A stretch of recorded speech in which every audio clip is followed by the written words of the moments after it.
So tēnā koto, tēnā koto, tēnā koto kotoa, and haere mai to the first ever Global Impact virtual conference hosted by the ISTE community leaders. This experience will showcase how remarkable educators worldwide are making a big impact in global education.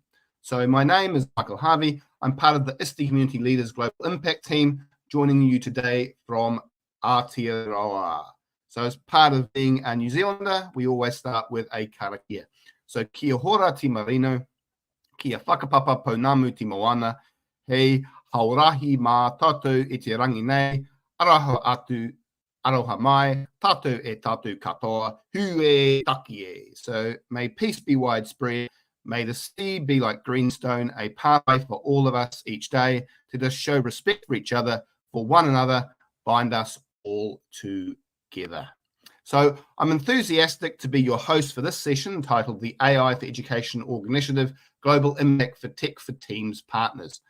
Our presenter for today will be Jody Britten, who I've already actually chatted with on the Edge podcast, and she's joining us from the US of A. Jody serves as the head of research and innovation. She brings over 20 years of experience in educational technology, digital learning, and key skills development to her work for Team for Tech. Since joining Team for Tech, she has seen her work with the community of practice highlighted with SSXW EDU, ISTE, and as a finalist in the QS Reimagine Education Awards with the Wharton Business School. Jody currently sits on several AI advisory councils and is the 2023 member of the HP Futures Council on EdTech for Teachers. She supports our team in the collaborative work with Fab Inc. and AI for Assessment and Global Education and Gates Foundation funded project. Before joining Team for Tech, Jody worked in a senior leadership role in Materi Group, managing EdTech projects of national and international significance. She has developed and facilitated training for educators and leaders in over 100 countries. Jody is an award-winning professor, classroom teacher, and digital learning specialist. As an often cited researcher, Jody's work in global education and digital learning has been cited by thousands of her scholars. She is the mother of 2 children, 3 dogs, and of course, a few fish. Jody Britten holds a PhD from the University of Kansas. So, without further ado, let's get rolling. Thank you, Michael. That is the longest introduction ever. Thanks everybody for being here and for hanging in there with us today. Before we get started, I want to share with you just a few links. I'm going to put them. I think I'm going to. Let me see here if I can get this to work. I'm going to try and put these in the chat if I can make it happen. Let me see if, there it goes. There I am. Okay. That's the big, huge, I'll show you this folder of fun stuff that we've kind of curated for you all. This is, there's all kinds of things in here. There's even a whole PDF of just QR codes to more things that are in here. So, and Michael, I don't know if that went to the chat or not. So anyway, I will, the link is in. We can double check. No worries. Here, there we go. Into the chat. Kayla's gonna save the day and post that for me. The other thing I want to show you guys just really quick, just so that you have it, because it's an important one, is this. This is kind of my daily notes of all the conversations, all the reports, all the research. Like, there's so much noise out there right now about AI in education. This is kind of where we're going through and like curating, vetting, really thinking. This is like I'm reading a report at midnight, trying to figure out if I like it or not. If I do, it goes here. If it's got something new, there's glossaries, there's policy guidance, there's benchmarking and quality assurance information. Probably the thing that I think people will be most interested in is the AI in education toolkits, teacher and student training and curriculum resources. There's also some kind of evidence conversations taking place, as well as frameworks for education. So those 2 links there for you. So that's done. I want to get started by just kind of level setting on kind of who Team Protect is and what we do. But before I do that, I wanted to thank the whole team that is responsible for kind of pulling this event together. I always say with a good friend of mine that somebody has to be the gatherer, and these folks have come together to bring everyone together tonight. So thank you for doing that, and all day long. So with that, for those who don't know who we are just over 10 years old. We have provided more than $20 million in grants and pro bono consulting to NGOs working globally since we opened our doors. So today, Team Protect operates as an impact accelerator where we're really trying to co-design solutions and opportunities that help advance access to quality learning. We really have 4 parts that work in an interconnected way. These are educators in schools, they're educators that work in nonprofit organizations or NGOs, and they participate very willingly and openly in our programs.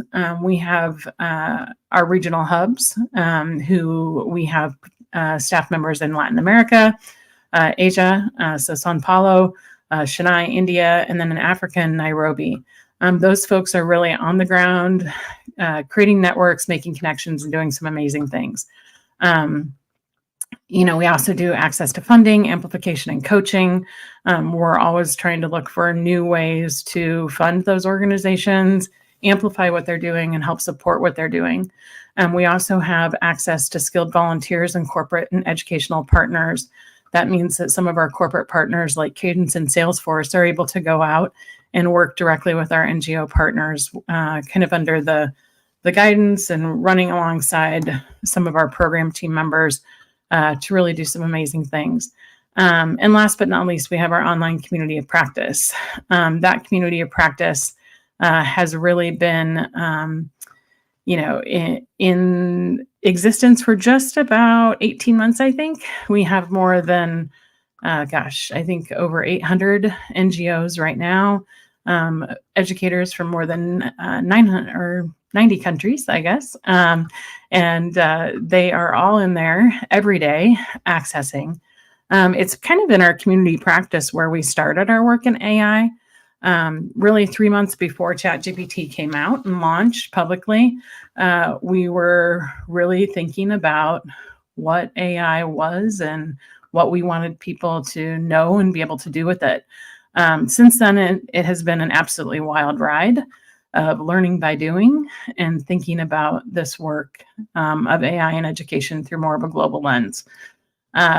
Today marks the 514th day since ChatGPT was born. Since that time, we've had over 250 educators complete certificates in our AI course. That AI course is really about, and there's links to it in those folders.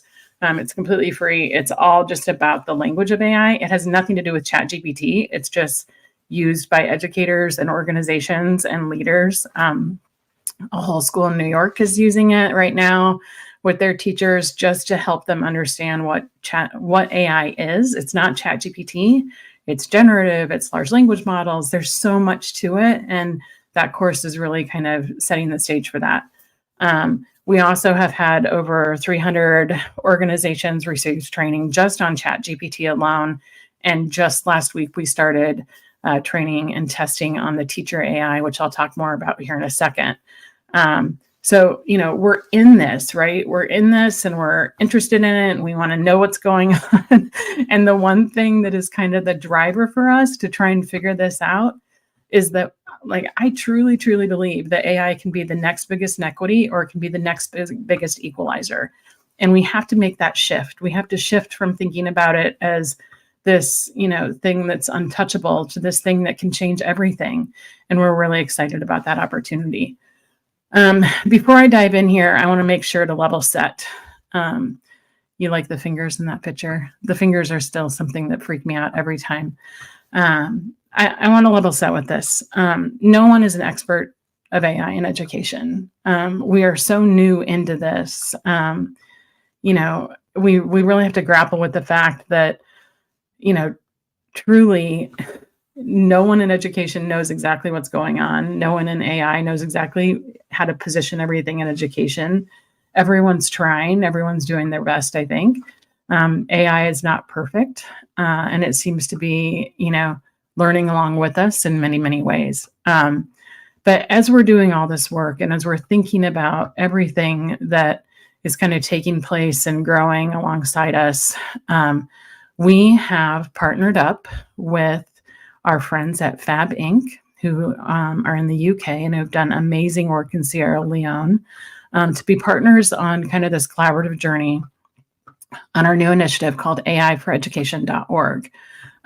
This is a place where we are learning by doing, knowledge sharing globally, and really trying to do everything in our power to kind of amplify, co-design, and bring people together. The one thing I know for sure, a year into some of this, is educators are keeping it real for everyone. The developers, the policymakers, and that voice, is not only a sanity check, but an incredibly important voice just in terms of kind of gathering around this work and amplification of success stories and struggles and how things work. AI for Education is really about 4 things. It's about connecting edtech developers, educators, researchers, and funding sources so that we can make the most of that kind of pedagogical knowledge of teachers, give them the tools and the opportunity to inform the training of large language models, and really try to stop pushing from the top down or pushing from the bottom up, but pushing from the middle out, where we're having great conversations about opportunities and new development, kind of development code, things like that, with educators to say, hey, this is what this does. How would you use it? And involving them in the process and, acknowledging their importance in that process, and all of that. We're also making decisions around funding, and kind of, what gets funded, and in terms of some new AI tools that are in the works. And we're also really trying to make sure that we're supporting kind of the implementation science piece of all this, and we can talk more about that in a little bit.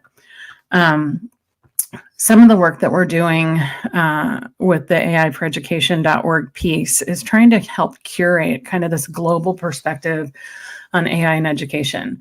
We have been talking to thousands of educators at this point from all over the world.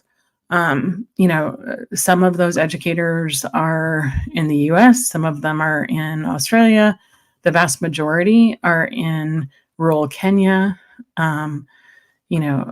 under-resourced locations in Vietnam.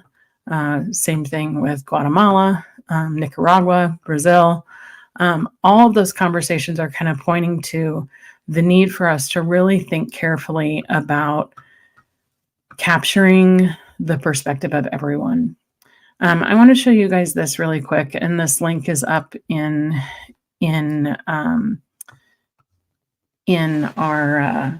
our deck in that folder for you there. But one of the things that we've done is kind of crowdsourced ideas for AI in education. So as you can see down here, you can go in and you can they're kind of flowing into a few main categories: assessment and review, assessment tools and processes, continuous professional development, data quality, right? Those are all the kind of things that we're hearing teachers talk about. When we first started this work and we first created our first framework, in February of 2023, over a year ago now, we looked at over 2,000 prompts from educators and just how they were generally using ChatGPT without really knowing what it was, without really knowing the limitations or risks or anything like that.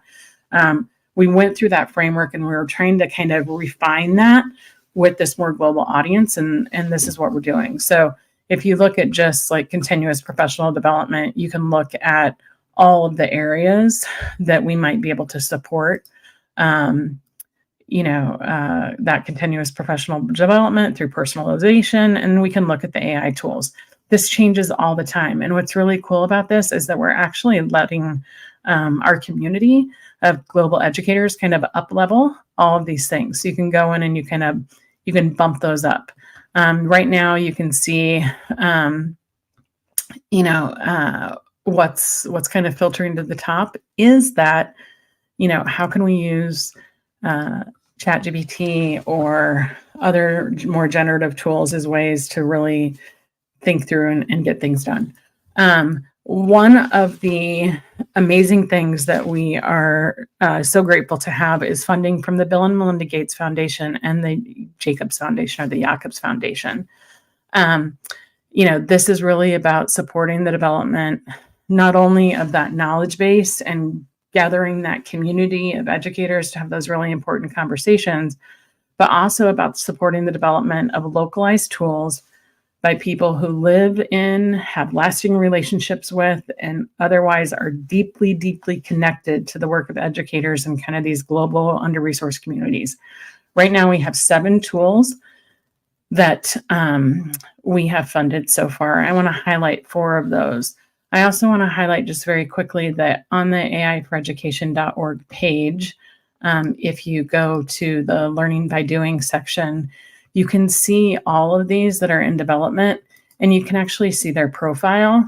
And the thing that I love most about this is you can actually see what they're learning, so you can meet the team, and they actually talk very, very honestly about kind of the big challenges that they're facing right now, which is, something I don't think we see enough of. So, anyhow, okay, Michael, I see some questions coming in. If you need to interrupt me, go ahead. I'll just kind of pause for a second here. Look at the comments. Very good. Okay. One of the ones that we're funding right now is Beaky. Beaky, a lot of people know them because they have this really cool open source Raspberry Pi kind of box, which is amazing. And it's a 3D printed box that you can use to help add a little bit more sustainability and safety to the use of Raspberry Pi. What Beaky is doing is exploring how to use offline large language models, closed large language models, which means they're just using kind of a closed library, to really think about how they can use a Raspberry Pi to run those. Their big lessons right now are it's kind of overheating, it's taking a lot of power, and they're having to bolster the memory a lot. This product, I think, we'll be showcasing at the AI for Good conference, I believe, in Geneva in a couple of weeks. Amazing stuff. The whole idea of an offline LLM that can work really well in low resource context is something that's incredibly exciting.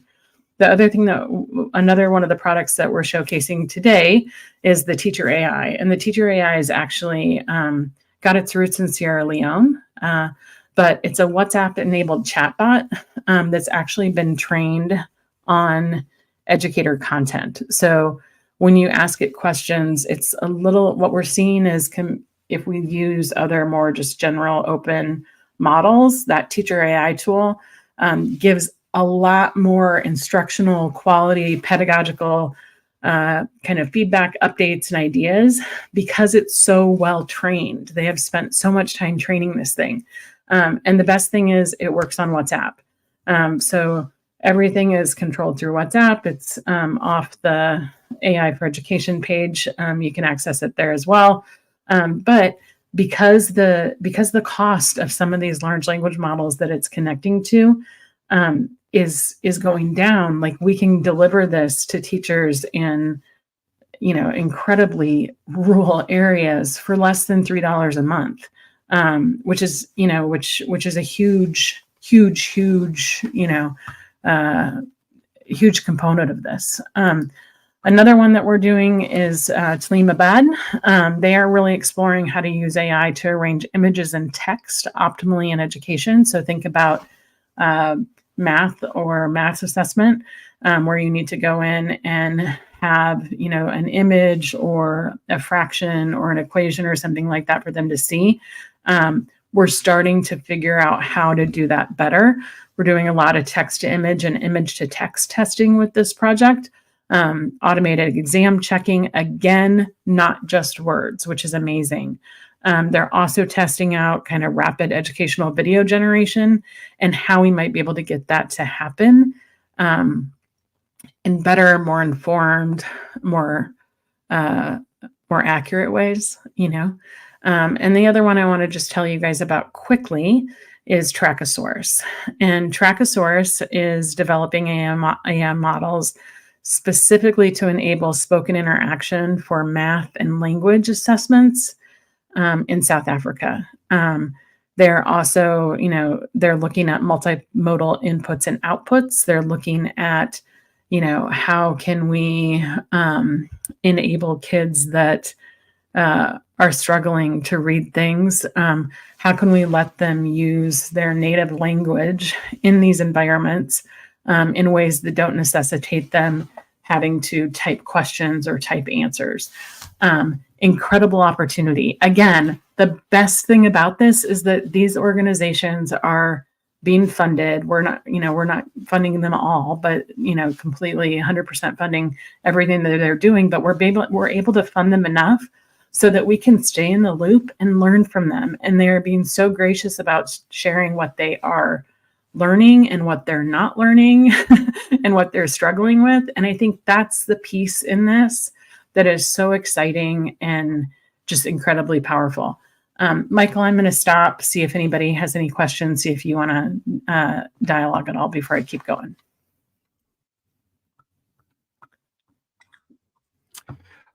Yeah, a few questions at the end, but one question from the chat was, are you still talking with educators now, or are you moving from that point in the research phase into developing this program?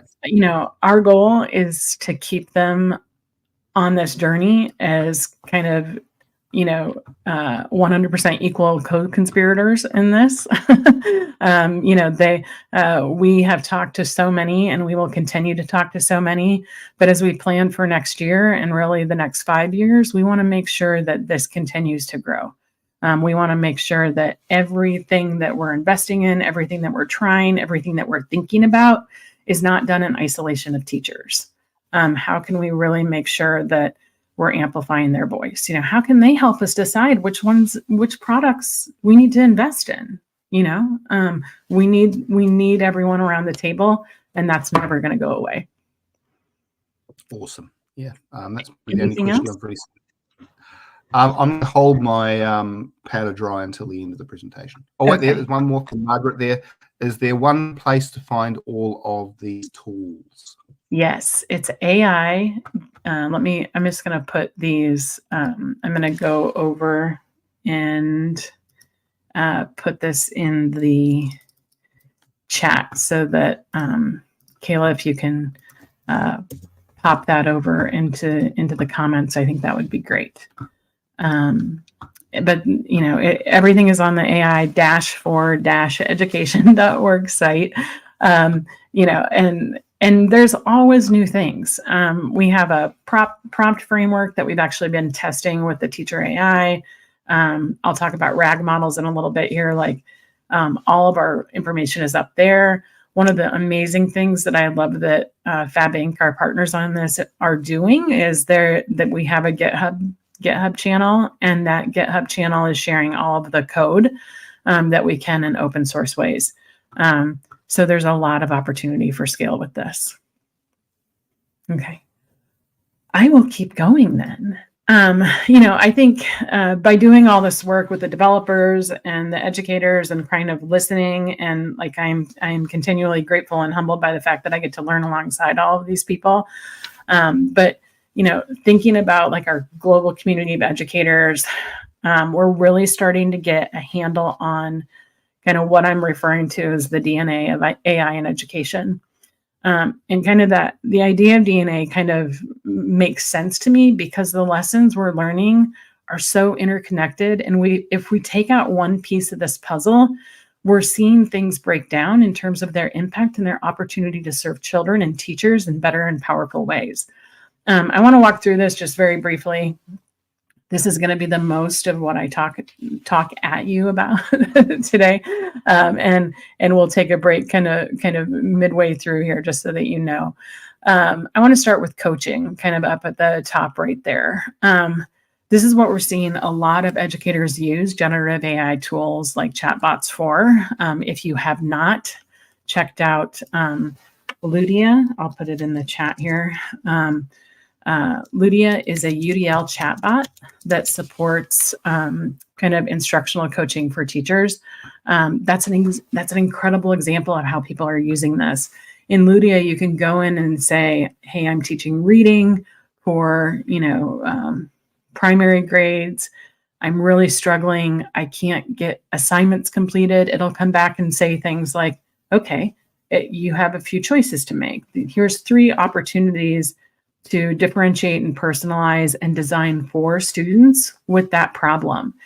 Then if you want to drill down, you say, oh, I want to know more about how to think in terms of, how to differentiate the length and depth of assignments. It'll give you information for that. It is a continual conversation. And also kind of in that folder that I shared, that prompt framework that I mentioned, like that's really after reviewing, like I said, over 2,000 teacher prompts right at the beginning of this, and even then we were using this as a coach, how we can kind of dig deeper into understanding that piece is going to be really important going forward. Like, information, it's not hard to put something into a generative AI tool and ask it for information about a recipe. It is incredibly hard to ask it about a real serious pedagogical problem, because pedagogy is this very ununderstood, it's hard thing to verbalize and kind of put into language. So, I think that coaching piece is completely 100% on our radar in terms of kind of what's being done right now. I think conversations, which is kind of the second part of the DNA model, is, we're really, when we first started thinking about this work, it was really clear that we had to differentiate search engines from generative tools. And we found ourselves kind of thinking like, what's going to make this stick? Like, how can we retrain our behavior from asking a question and getting an answer to posing a conversation with a generative AI tool, so that we don't just ask, but we talk to, so we dig deeper with, and just that mind shift from, search engine to generative tool where it's more conversational. We cannot stress enough when we see teachers and even students making that shift, a lot of great things are happening. They're using this in more powerful ways. Third on this little DNA tool is kind of that collaborative problem solver. With this, we really see, educators and learners both, who are using generative AI tools to solve problems, albeit errors in code or troubleshooting math problems or revising questions for interviews. We're seeing them make these very important shifts from people asking technology to solve their problem again, to them kind of figuring things out together. And what I love that I'm seeing right now is it's not just like one kid sitting down asking this thing how to solve its homework.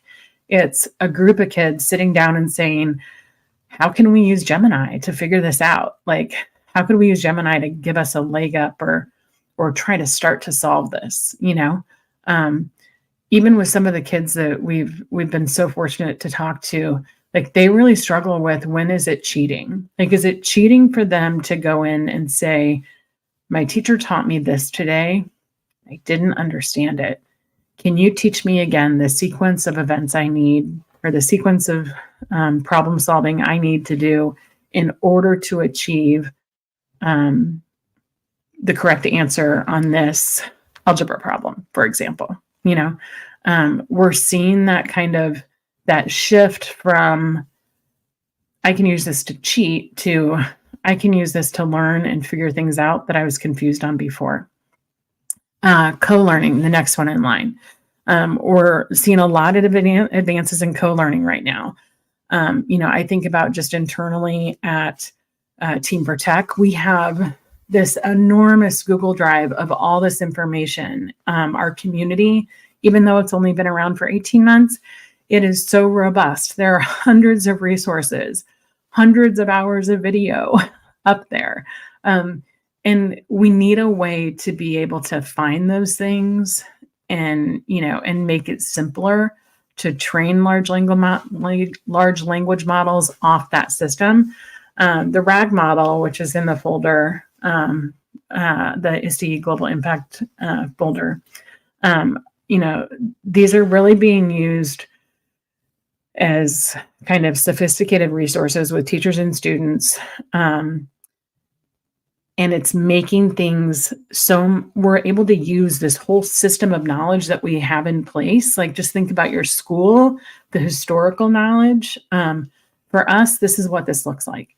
In our community of practice, we have tons of information. We have video, we have resources, we have vetted tools, we have courses, we have PDF toolkits, we have all this stuff, right? What we're working towards and testing is, what would it look like? Let's say, I'll continue on with the UDL conversation. Like, what would it look like if somebody came in and said, Beth Stark from Ludia came in and did a presentation. What did she say about personalization?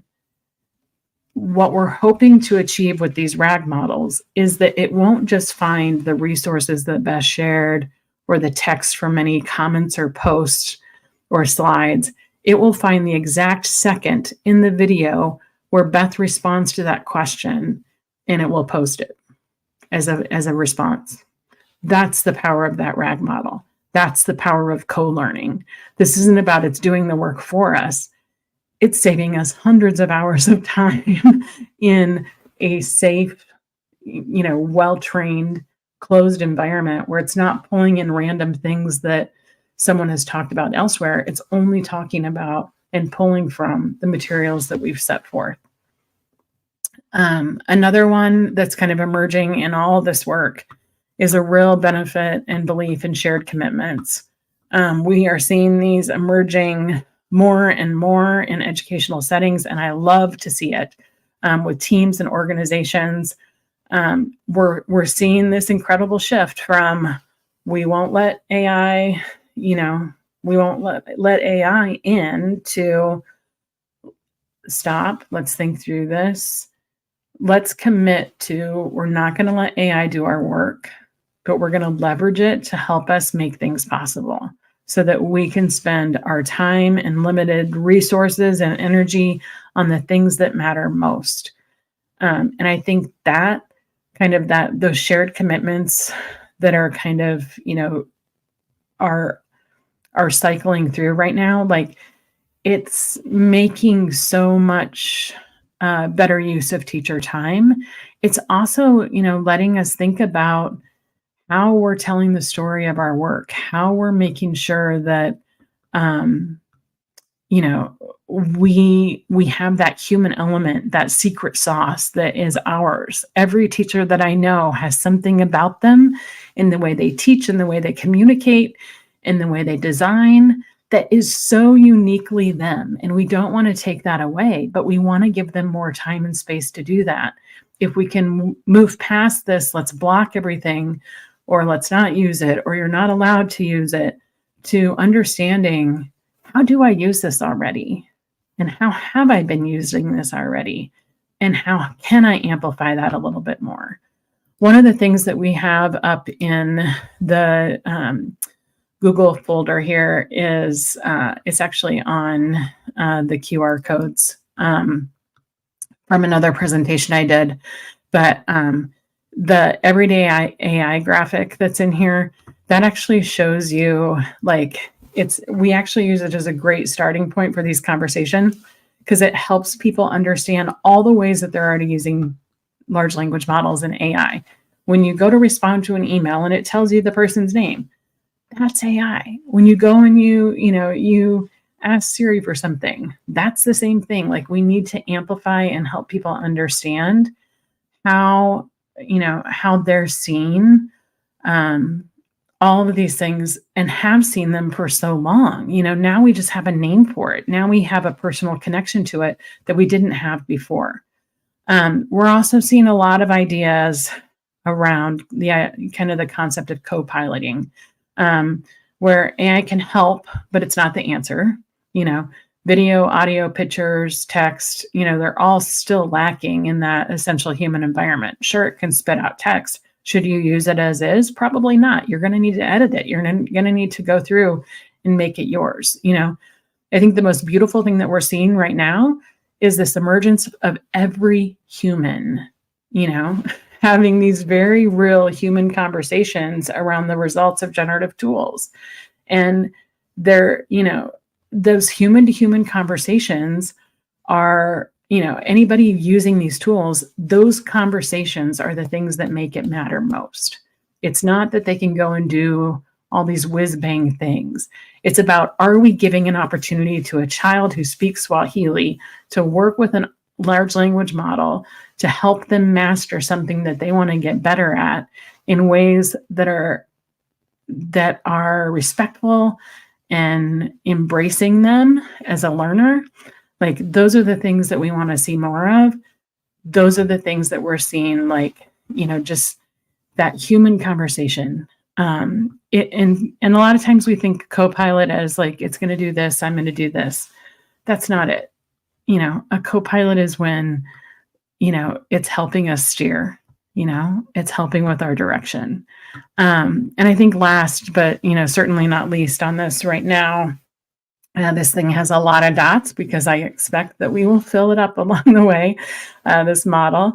We're really thinking and seeing and observing right now, like, AI is emerging as a pathway for so many students and educators to develop agency to create change. It is unbelievable, because they no longer have to face the roadblocks that they faced before. Everything from learners sharing stories of how they're using AI, just like I mentioned before, to reteach themselves math calculations, to learners who are struggling with writing, using voice inputs, all of those things. There are some truly amazing things happening. And as with everything, we have to, take care and safeguard and make sure that we're doing our best. But we really need the educator voice to weigh in on some of the opportunity here. We were at the Brookings Institute last week, I guess it was, for a meeting and presenting some of this work. And I think, what we're seeing is we're already starting to policy ourselves out of the opportunity for all of this to really do what it can do. Example would be, there's a wonderful NSF, I think, or IS funded center in the US that's just focusing on using AI to support students with disabilities, support policy, all those things. Right now, we have some states coming back that are creating policies saying that they're not going to allow the sharing of student voices. I think it was probably in response to Alexa and some of the voice automations that are there, but those same states are not going to be able to harness the power of AI tools that are going to help with the onslaught of early intervention assessments for speech that we don't have the staff to address. I was actually just talking to a principal about this yesterday. Like, if we can figure out how to leave room for innovations that are going to help us overcome things that we are going to struggle with, like, we need to do that. We need to see the opportunity through and kind of advocate for those students whose lives will be changed by these tools in really powerful ways, and educators as well. So that's kind of that's where we're thinking in terms of the DNA piece of all of this. I'm going to throw up some slides or some links just so that you have them there. And I'll put them in the chat here, Kayla, so that you can put those up as well. Really thinking about all those things. The other thing I just want to kind of amplify, Michael, before we wrap up here is, our community right now, our Teen Protect community is just a completely open online space. It's very much focused on global education. There's people from 90 countries. This space will continue to create feedback loops, amplify educator voices, and really serve as kind of a learning platform for thinking about much more than we are now, employability skills, assessment of those employability skills. All of those things are on the horizon for us. This is an open space. We work off the Mighty platform, which is very common in education. It's community.teamprotect.org. Know that you all are more than welcome to be there. I want to kind of end with this piece. And Paul Atherton at Fab Inc., who's our partner on the AI for Education initiative, said this the other day, and it just kind of resonated with me a little bit. And that is that AI is not ed tech anymore. It's an upgrade. It's an upgrade cycle for ed tech, and we don't know what's going to happen with it. No one really has the magic ball to see, but we have to figure out how we're going to harness the opportunity. And for us, that means learning together, sharing what we're learning, and figuring this out. So, Michael, I hope you have questions. Lots of questions. Yeah. Yes, thank you for your very insightful talk. A nice quote at the end.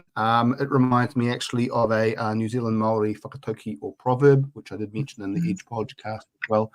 Ma te huruhuru ka rere te manu, which is basically adorn the bird with feathers so it shall fly. So technology and AI is adorning, giving our students and teachers the skills to be able to use it effectively. I was really also touched by the conversations around digital equity and the digital South. So an example from New Zealand, from a conversation I actually had with a educator in maybe a poorer part of New Zealand. They have a school of 700 and they have 8 computers between those 700 students. So the tools that you're using, say linking it with WhatsApp, like the Picture AI tool, that's allowing digital equity because the students can still access that at home, because we just had a law change where they can't use phones at school, but still they can use it at home. So that's quite a powerful tool, being able to basically make AI more equitable and allowing that teacher voice as well. So teachers and students are driving the artificial intelligence rather than giant multinationals. So there was a couple of questions from the chat. So one was, what goes beyond the shared commitment? So we have the shared commitments now. What's the next step? I think we're going to get to a point, and this is just kind of me looking at all the information and all the data that we have so far. I think we're going to get to a point where we're going to have to make some hard decisions about what we want. And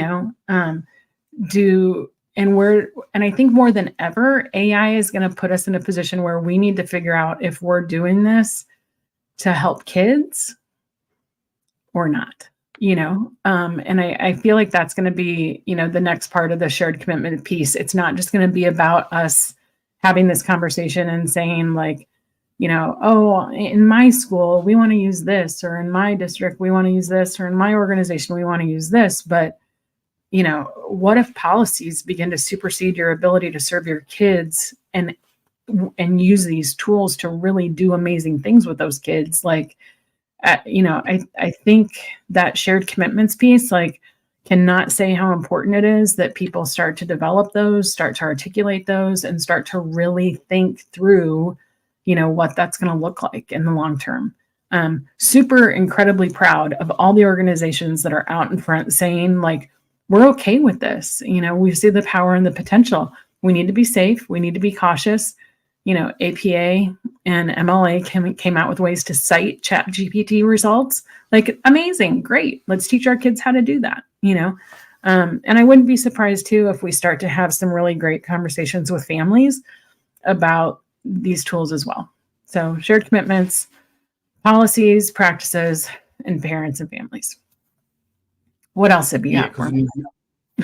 So in New Zealand, we have the concept of whakawhānanga, and it's the importance of these relationships, that the human relationships have to be at the heart of our conversations when we're talking about artificial intelligence.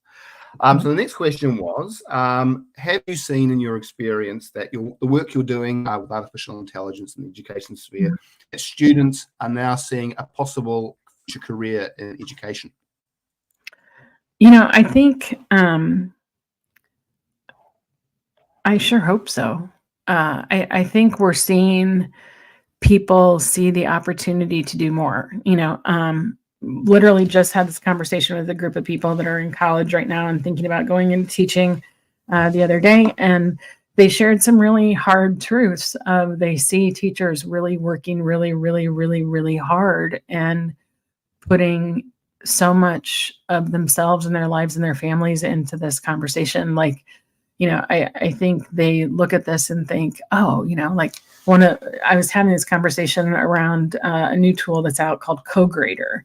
I call it the co-feedback giver because grader isn't really what it does, but you can upload,